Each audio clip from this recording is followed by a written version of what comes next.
love the chase and the hunt, and I set the pace when I'm running. I always take what I want and I always give it 100. Don't need a bank, no I'm funded. Play the game like it's nothing. I'm always thankful for something. Don't take for granted, stay humble. Now wake up, it's time to look at the enemy. Look in the mirror if he is no friend to me. It's not working out, maybe it's the chemistry. It's time to break up so I can make a better me. Better believe in your mind, cause it's everything. You can mold, shape, find almost anything. All it takes is some time and some clarity to find your identity. It's mind over everything.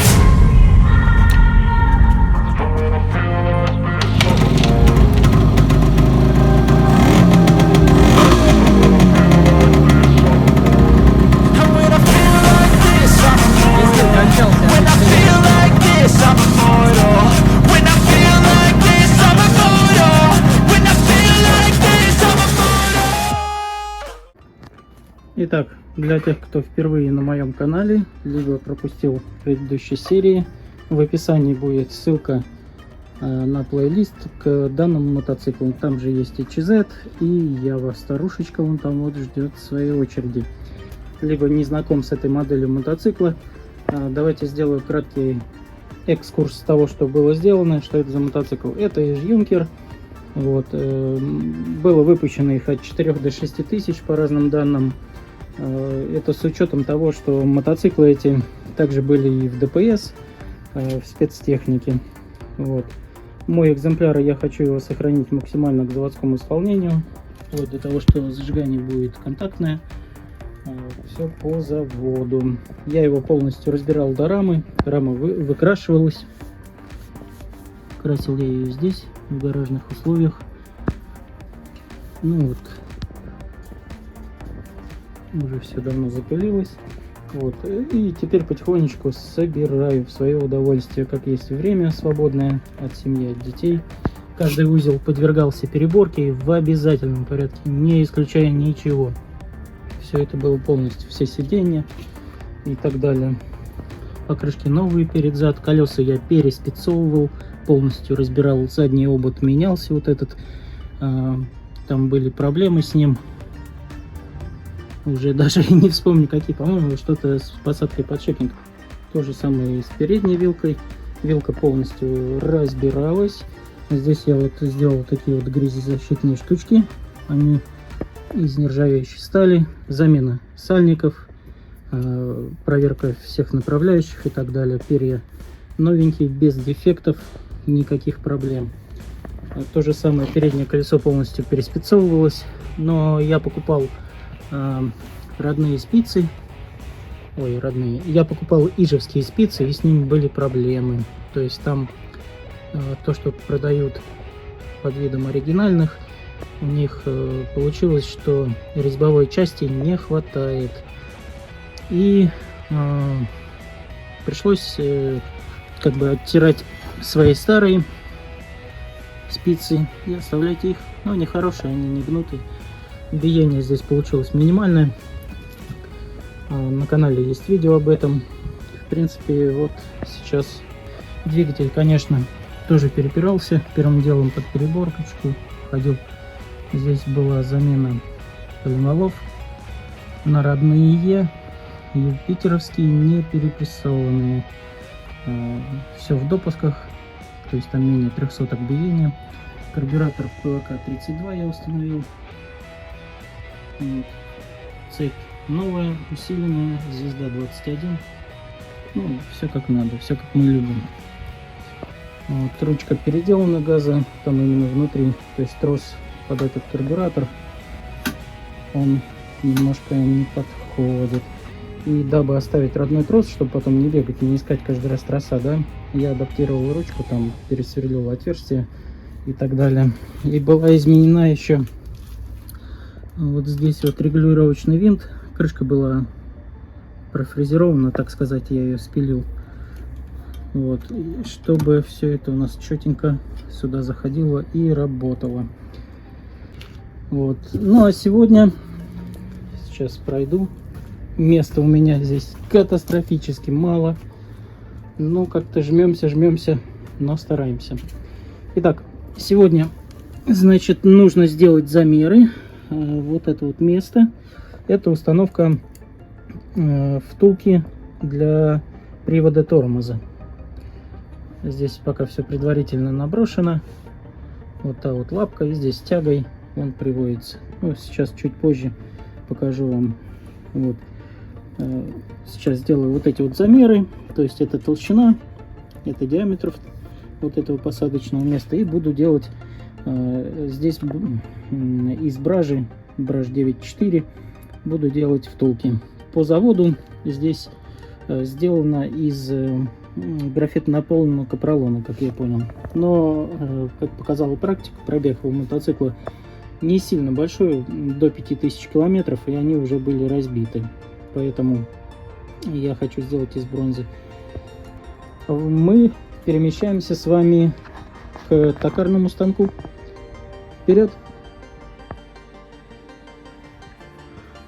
Итак, вернулся я из гаража, да, ну и вот будем продолжать. Сделал кое-какие замеры, но все равно по месту это будет лучше.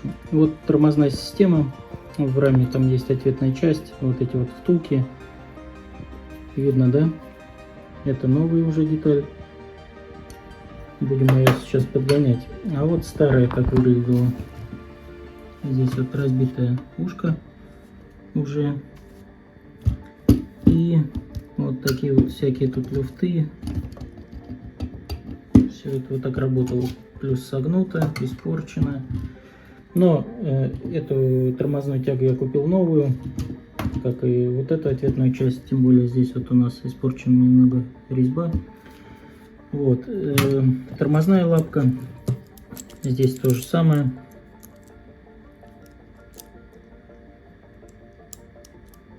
Вот люфты. Поэтому нужно все вытачивать. Новое, такой вот прут из нержавейки. Будем точить сейчас. Купил сверла. Вот с этой тормозной лапкой есть тоже определенные трудности. Сейчас разберу, покажу вам. Вот если можете видеть, вот она кривая. И получается, что сделать внутреннюю вот эту часть довольно большая проблема. Потому что ее делаешь по диаметру тут 10,2, но она не лезет. Поэтому вот эту втулочку мы будем изготавливать новую. Видно, да, то, что она тоже с выработкой, с определенной. Вот эти вот втулки похожи на графитонаполненный, как он называется, капролон.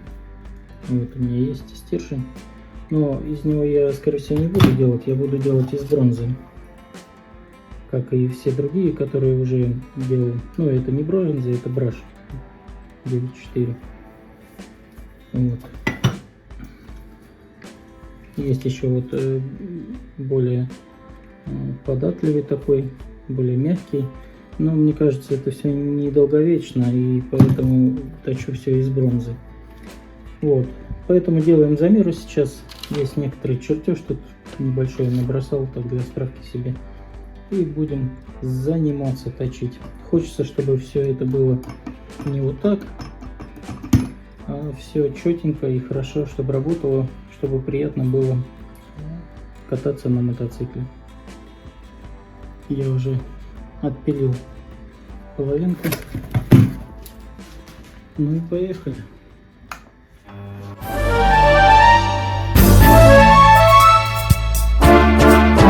Познакомились мы у станка, взгляд твой сразу меня озадачил.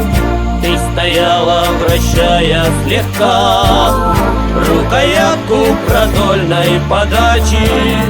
Ты стояла, вращая слегка рукоятку продольной подачи. Я воскликнул, твои черты непомерно полны благородства. И тогда улыбнулась ты без отрыва от производства. И тогда улыбнулась ты без отрыва от производства. Как с тобою гулять я пойду, ты расскажешь мне голосом звонким о моторе на левом ходу, о подшипниках и шестеренках, о моторе на левом ходу, о подшипниках и шестеренках.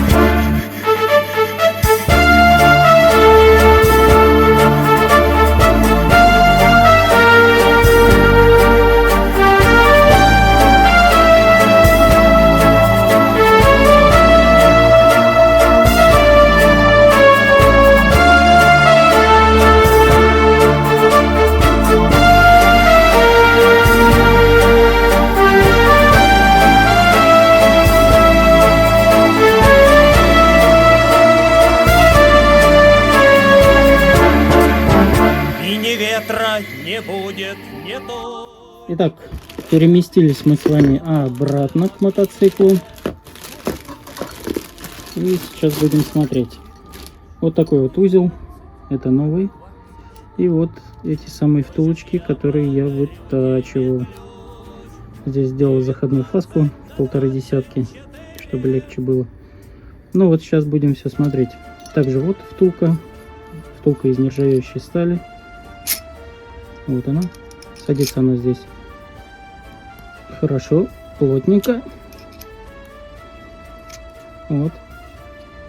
Никуда она не девается. Будет все четенько у нас работать. Проблема, видите? Кривой. Вот, искривленный. Поэтому у нас будет здесь полностью зажат гайкой. И пара трения будет вот эта втулка в этой бронзовой части. Сейчас снимем бронзу, покажу, как она здесь сидит.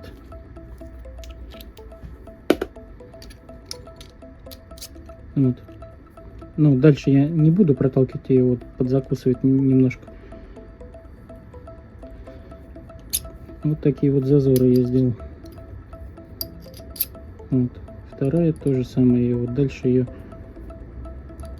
ну вот, я ее руками свободно проворачиваю. Ну, и это и хорошо, чтобы у нас было все максимально четенько. Но сейчас будем мерить. Втулку вот эту из нержавеющей стали я намеренно сделал несколько больше, почти на 0,4, потому что померить с новыми втулками вот это вот расстояние, которое получится, вот это, да, внутреннее, довольно сложно, потому что втулки не садятся плотно одна к другой, тогда бы они не зажались к раме, а там между ними есть некоторое пространство вот такое. И получается, что точно вычислить его, ну, можно, если бы токарный станок у меня был здесь.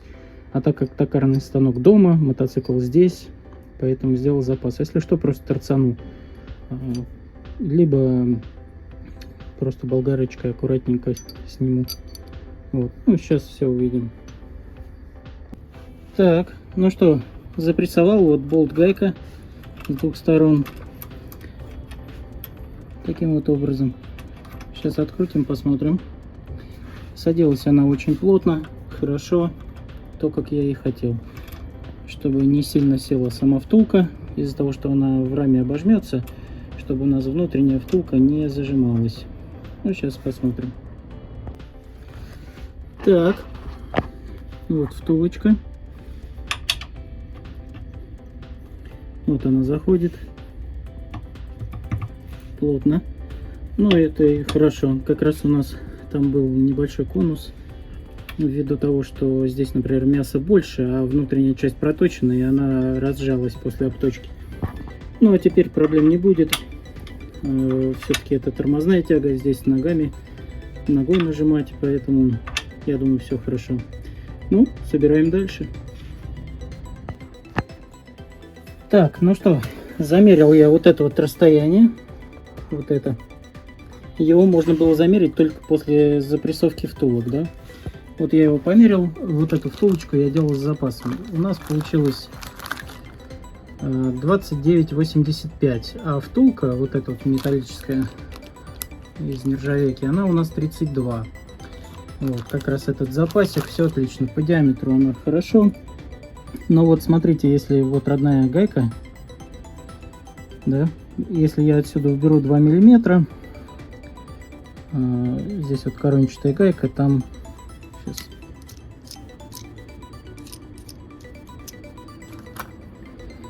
Вот здесь фиксатор. Если я уберу 2 миллиметра, в принципе под шайбу место будет, да, чтобы у нас вот это все село туда, вот, и хорошенечко работало. Но как-то мне не очень нравится, потому что вот эта посадка, видите, как тут наварена. Ну, в принципе, она никуда не денется, потому что работать будет втулка вот это зажмется гайкой.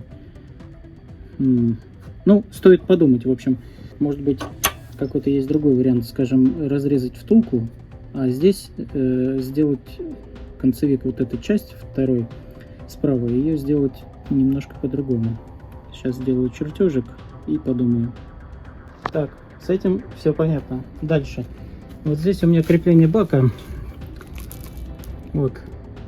И если заглянуть вовнутрь, видите, там я пробовал экстрактором выворачивать. Ничего не получилось. Здесь 7.6 резьба, шаг стандарт. Вот. Сейчас нужно решить этот маленький вопрос, потому что тоже хочется, чтобы все было, все крепления были на месте. Бак тут интересно крепится через резиночку, через такие. Здесь центральная консоль. И вот такими вот за боковинки он стягивается. Ну, сейчас буду потихонечку высверлить. Взял хорошее сверло. И не спеша буду прогонять, пробовать. Посмотрим, что получится. Так, нашел вот такие вот сверла у себя в загашнике.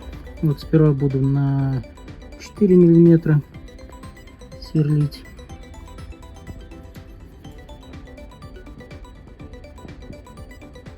Кобальтовые, типа кобальтовые, но сейчас увидим. Все они одинаковые. Вот пятерка, тройка, четверка, пятерка. Но сперва четверочкой дзикнем, а потом будем уже под резьбу М6 шаг 1. Такие вот мечики. Мечик R6 М5 из быстрореза и державка. Ну, сейчас аккуратненько будем высверливать. Ну, куда же без проблем, да? Короче, переточил я мечик один, потому что отверстие глухое, и он как бы упирается, и резьба не до конца получается. Я мечик отрезал и сделал для глухих отверстий. Ну и как вы думаете, получилась такая вот шляпа шляпная. Вот такая красота, блин. Остался здесь. Ну, сейчас будем исправлять. Так, ну удалось мне извлечь мечик. Вот такие вот экстракторы. Честно, ни один болт я ими не открутил. Вот, сколько я не пробовал. Может быть, они дешманские, но получается так, что когда начинаешь, здесь левая резьба, да, и начинаешь заворачивать, и он просто распирает то отверстие, в которое засверлено. Но у меня не получилось. Может быть, какие-нибудь там более дорогие, более качественные будет удобнее. А тут по старинке. Так, болт новый, М6. Пробуем.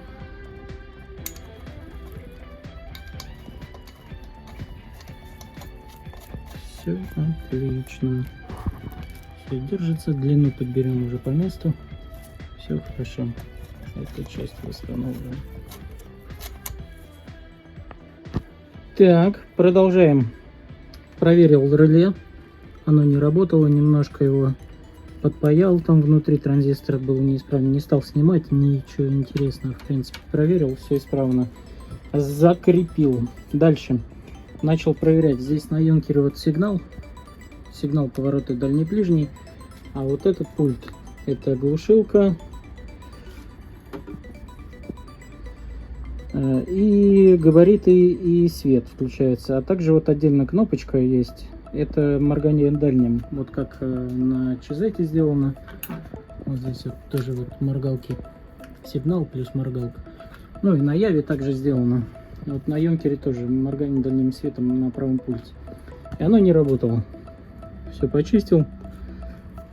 Здесь, конечно, такая очень неудобно сделана вся эта кнопка.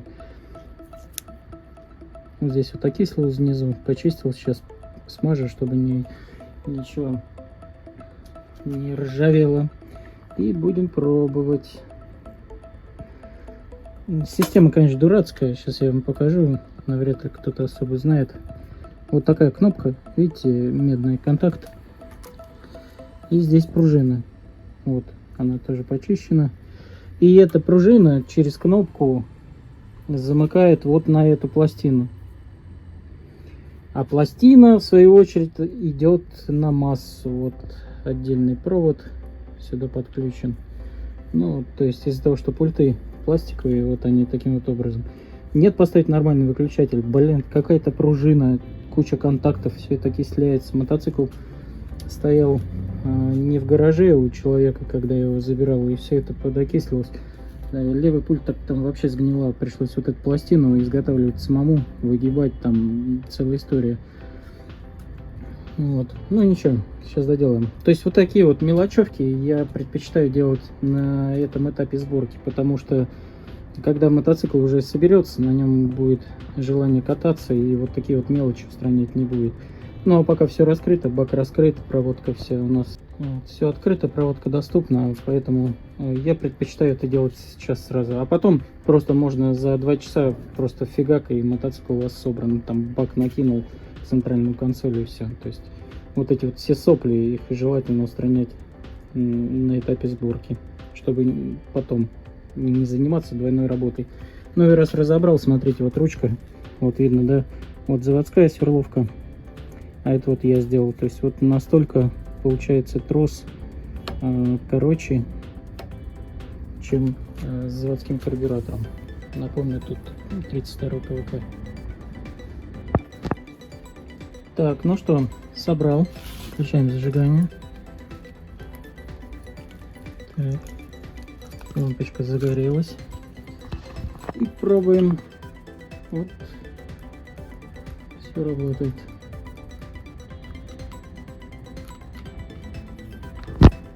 Ближний, дальний, ближний.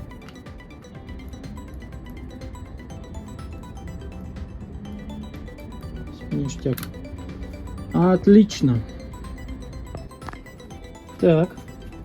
Свет у нас все в порядке. Нет габаритов еще в передней фаре. Нужно посмотреть, по-моему, лампочка там просто. То есть вот это свет, а вот это положение, это габарит должен быть. То есть габарит, свет. Так, повороты.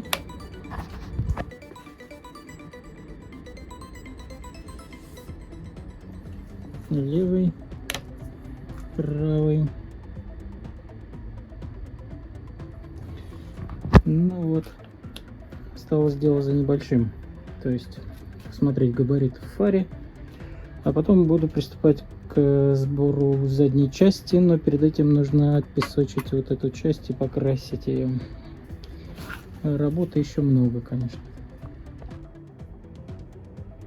Так, давайте я вам покажу. Повороты в прошлом видео не показал, вот в этом покажу. Я купил на Алишке вот такие вот повороты. Корпус металл, вот полностью хромированный. Ну и сейчас подключу, покажу вам.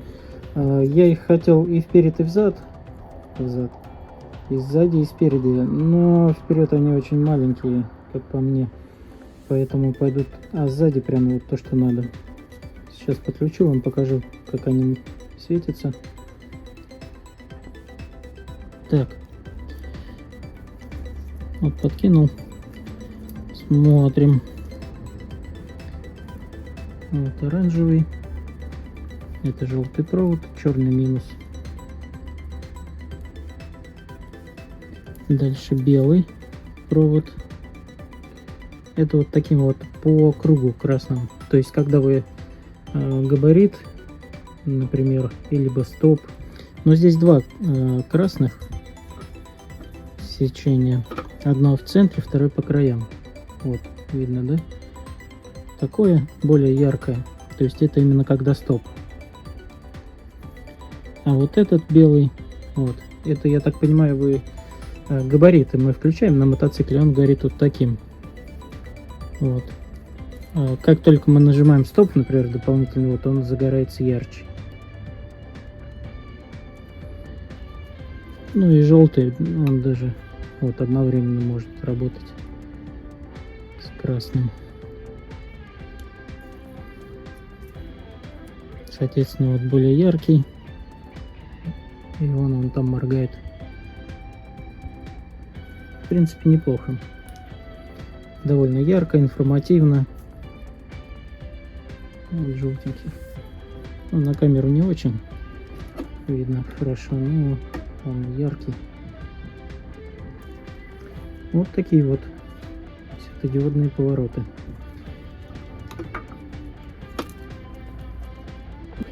Так, ну а теперь вопрос к знатокам от зрителя, да. Смотрите, вот у нас реле родное ежевское, да, и вот есть вот такой вот разъем. И вот его ответная часть, черненький провод. Вот он идет на генератор, на одну из щеток, вот черный. Вот, идет на щетку и со щетки вот сюда. Вторая щетка, соответственно, вот он провод идет плюсовой, он у нас приходит на плюсовую клемму. Итак, вопрос: зачем этот разъем? Кто у нас знаток?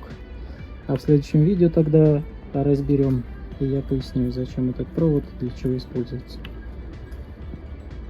Так, ну думаю, нужно заканчивать переднюю часть. Все, подключаю сигнал. А сигнал не работает, зараза. Он вот здесь вот под фарой стоит. Сюда питание приходит от кнопки. А сам сигнал не работает. Замерил сопротивление. Там обрыв. Сигнал здесь свой. Юнкеровский, как я понимаю, он хромированный, видите. Но очень жаль, он не работает. Поэтому будем искать. Интересно, да, мотоцикл у меня 2004 года, а сигнал, смотрите, 08-93, 8 месяц 93 года. То есть собирались, с чего попало.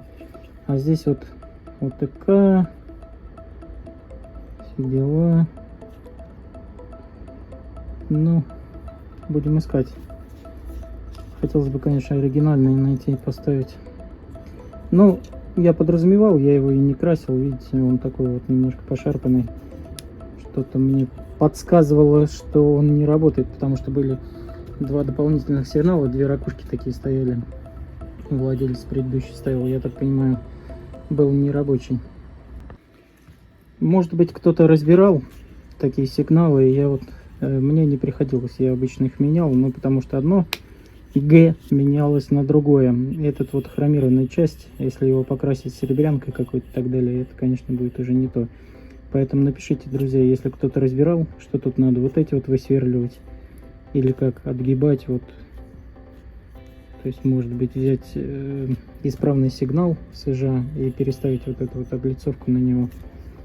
Ну а с другой стороны, если удастся вскрыть, в принципе, я могу перемотать катушку и все будет работать. Ну, либо посмотреть, почему обрыв. Если там она сгорела, то просто перемотаю. Сечение провода, все это легко рассчитывается, в принципе, проблем нет. Количество витков на длину намотки делите, и получается диаметр провода. Ну и допуск на оплетку, то есть там бывает лакированный ПФ провод и так далее, то есть чуть-чуть добавляется на обмотку, на лак. Ну, напишите, в общем, может, кто-то разбирал. Так, ну что, подобрал тут немножко сопельки, вот эти вот убрал в кучу, проводку. Потом еще сделаю более детально, когда буду ставить центральную консоль. В следующие действия это, конечно, установка уже радиатора, система охлаждения. У меня не хватает одного из шлангов, вот здесь вот диаметр. Надо померить, заказать. Можно будет продолжать, потому что он отличается от основного диаметра. Вот здесь вот с термостатом. Закрепим уже провода. Надо поставить уже жимки, сюда тормоз. Не могу найти, куда положил покупку свою. Там у меня шланг, машинка. куда-то положил, не могу найти. Также сцепление у меня на 22 здесь руль, да, а на моих, которые я купил, там 26. Вот нужно проставки вытащить и сделать. Также я хотел показать вот такие вот хомуты оцинкованные. Это вот для крепления проводов на руле и так далее. Но, честно сказать, они не очень. В плане того, что, смотрите, вот их когда начинаешь сгибать, видите, они такими вот так.